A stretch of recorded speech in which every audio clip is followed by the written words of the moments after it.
Hey everybody, I'm Eric Osborne. I'm community lead at Bungie working on Destiny.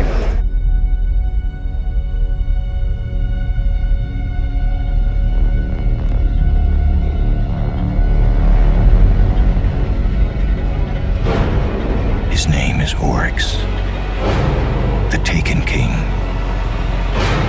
And he's coming for you, Guardian. Okay, so we got a special Q&A for you. It comes from our resident Destiny expert, Lee Bradley. Lee Bradley? Lee Bradley, yeah. And he asks, the Taken King appears to be huge. How does it compare in size to the original base game? So we're calling it a major expansion, and it's worthy of kicking off year 2 of Destiny. So it's got new stories, it's got cinematics, it's got a new destination, the Dreadnought, new enemy combatants, new supers, new weapon foundries, patrols, endgame activities. We've got a 6-player raid set on the Dreadnought. It's pretty massive. Can you tell us a bit about the story at all?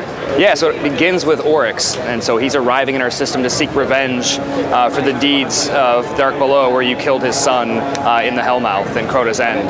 And so he's come with an army. He can take any combatant, rip them out of our dimension, redeploy them as a new enemy that change your strategy, that'll change all the foundational content that players are already playing today. And of course, we're going to introduce a whole host of new spaces for them to go, and new story missions. And really, it's a focused, concise story. We want it to be a little more characterful. So Oryx is sort of the anchor of the story. It's your job to find a way to board his Dreadnought, fight through his armies, discover where he's stowed away, and then confront him directly. Can you tell us a bit about the new subclasses in the Taken King? Yeah, sure. So we have a new subclass for every Guardian, and they add a lot of variety to PvE and PvP. So you can see in the key art, when you take a look, you kind of get a sense of what they're going to do. So the Hunter is our Night Stalker. It's the first true support class for the Hunter. You conjure a Void Bow, pull it back, and when it hits the ground, it leaves this gravity well that has tethers. So you trap enemies, sort of spider-like gameplay. You bind them up and then come in and clean them up, or let your friends come in and sweep over them. So it's got this really fun control aspect. The Titan is got the Hammer of Saul. He's our Sunbreaker. So he lights himself on fire, conjures this amazing hammer, and you can chuck it basically like a catapult at your enemies and lay siege to them. It's really fun. Whenever you come around the corner and crack it, everything just kind of runs away from you. It feels really powerful. And then you have the Warlock class, which I play main on Warlock, and so I'm really looking forward to the Stormcaller. You basically levitate, you conjure a storm of lightning, and then you roam around the map with electricity crackling at your fingertips, and you just electrocute everything in front of you. It's just really fun. That's the one I got to try out. It's like kind of Emperor Palpatine kind of unlimited power. Yeah, absolutely. Really cool. Can you tell us anything about the new multiplayer modes? Yeah, so we have actually 4 multiplayer maps on display here for hands-on here at the show. At our booth, we have a map, Bannerfall and Frontier. Both of those are set in the city, Frontier at the outskirts, and then Bannerfall in a derelict tower. And that mode that we're showing off on those 2 maps is called Rift. And Rift is an objective-based deathmatch mode. It's somewhat similar to a Capture the Flag, single objective, only it's got the Destiny twist on it. So you're grabbing a spark, you get a spark shield, and you become the runner. And your job is to get to the Rift and basically dunk on your opponent. So anybody's in the vicinity try to defend it, it'll just have this huge concussion to kill them. It's this really great moment. Everybody sees you, you're in third person, you can just slam it in. And if you're feeling really aggressive and you can actually do a backflip in. You can turn around backwards, do a backflip, and get extra points for style. So that's a really, we think it's going to be really satisfying for players who are looking for an objective-based game mode. People have been asking us for that, and we wanted to deliver that with the Taken King. Then we have our other 2 maps in the Sony booth. We have Crossroads on Mars. We have Sector 618, and those are featuring a mode called Mayhem. And Mayhem is just about taking the super energy and grenades and just turning them all the way up. So when you come in there, the frequency of supers, the frequency of grenades is just complete frenzy. So where Rift is more of methodical, come in with your skill, put your pants on and have a really tense game, Mayhem is just like have a beer, hang out with your friends, and then end this big explosive moment. So we're going to have a lot of fun with those. The Taken King features a multiplayer map in the last city. House of Wolves features a map in Europe. Are we going to get to visit these places in the Taken King missions? So in the city, we're actually in a tower in Bannerfall, and we definitely have some new missions. So if you look at our trailer of the Vidoc, you'll see primarily the new real estate is on the Dreadnought, but the story mission opens up on Phobos, which was a multiplayer map that we introduced in in House of Wolves, that palette, but we have this mission that's just carved off brand new for story. It's a focused storytelling mission, but then that way we can do some really explosive stuff, focus on characters, focus on story. We'll also have similar spaces like that. Like if you've been roaming around Earth, you've seen colony ships in the distance, you're going to get to go up inside one of those.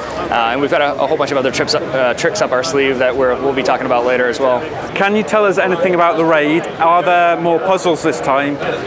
He says, tell us one tiny little detail you know you want to. So, here's what I can say about the raid. Okay. It's the biggest raid we've ever made. It's set on the Dreadnought. Yeah. The end. That's all you can say? That's all I can say about the raid. So yeah, we're committed to making a really great raid. We know players really want it. We want to take the time to make sure it's amazing, but we also want to preserve the integrity of the experience. We want players to go in there, figure things out, solve those puzzles, so it's something we won't ever spoil. And the creative director would strangle me here on camera if I gave you any more details about the raid. Okay, cool. Some of the footage released to date has hinted at new base and light level caps. How will progression work in the Taken King? So we're not getting into details on how progression will work. We are absolutely looking at all of the investment systems, gear. We're looking at progression for players and figuring out what the right thing to do is at this moment to kick off year 2. It warrants a deeper conversation, more focused conversation, so we're going to have that with our fans as we go. Okay, brilliant. Damage levels. Once the Taken King is out, will Guardians finally have to leave behind trusted favourites like Fatebringer and the Galahorn? It's the exact same question. So we know that's really important for players, the time they've invested in the experience. Obviously, we learned some lessons going from Dark Below to House of Wolves, and we're going to carry those forward with us. Okay, cool. Will the Taken King introduce anything new to Prison of Elders? New objectives, bosses, or enemies? All the in-game activities and all that is additionally a conversation we'll have later. So Prison of Elders isn't going away. It'll still be there for players to experience and have fun with, and certainly for players that come in at the Legendary SKU, the $60 offering, where they're experiencing Destiny new. So that all that content's still going to be there for them. And you'll still be able to experience it as somebody who has the content and moves into the Taken King. But the suite of activities, endgame activities, what we're doing on the Dreadnought, aside from the story and Oryx, we're really saving those details for later. So again, it's like I think if fans enjoy the conversation we had around House of Wolves, we were able to have these moments in time where we stopped and focused on each of these categories in depth and really unpack them in a really rich way. That's what we're looking to do again here with the Taken King. Okay, the Taken King will introduce new loot, but many players are struggling with their vault space. What can you guys do to alleviate that? Yeah, I mean, just like all the updates that we're applying to the game, we've got 29 updates to date as of this week, 40 total if you count the things that aren't player facing under the hood. We're always looking to make improvements and listening to player feedback.